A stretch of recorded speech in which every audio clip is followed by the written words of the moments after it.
మొత్తానికైతే రాష్ట్రంలో జరుగుతుంది. ఒకవైపు కాళేశ్వరం కూడా ఇప్పుడు ఆల్రెడీ ఇవాళ హరీష్ రావు గారు దానికి కూడా విచారణకు హాజరయ్యారు ఇచ్చారు.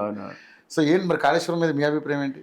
కాళేశ్వరంలో అవకతవకలు జరిగాయనేది నేషనల్ డ్యామ్ సేఫ్టీ అథారిటీ తేల్చింది కదా.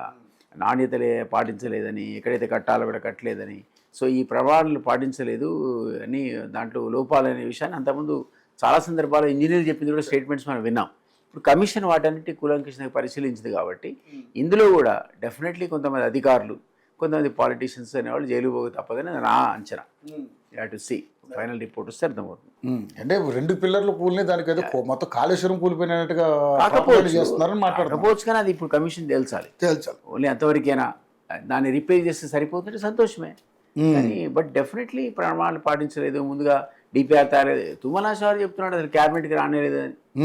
అసలు మొత్తం క్యాబినెట్కే ఆ కాళేశ్వరం ప్రతిపాదన రాలేదు, సవరించిన అంచనాల కోసం తర్వాత వచ్చింది తప్ప అంటాడు.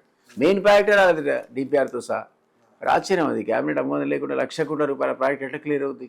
సో సీఎం యొక్క ఈ మనం టెలిఫోన్ ట్యాపింగ్ లాగా మౌఖిక ఆదేశాలు అన్నట్టుగా ఇది కూడా మౌఖిక ఆదేశాల మీదనే మోస్ట్ ఆఫ్ ది ప్రాజెక్ట్ అయినట్టు కనపడుతుంది.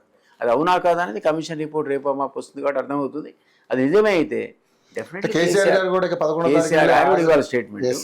సో కేసీఆర్ కానీ, హరీష్ కానీ, సంబంధిత అధికారులు కానీ నేను అనుకుంటున్నా సీరియస్ ప్రాబ్లం ఫేస్ చేస్తారు. అది కనుక నాణ్యత లోపాలు ఉన్నాయని నిర్ధారణ అయితే. Thank you sir. మరిన్ని అప్డేట్స్తో మళ్ళీ కలుసుకుందాం. Thank you so much.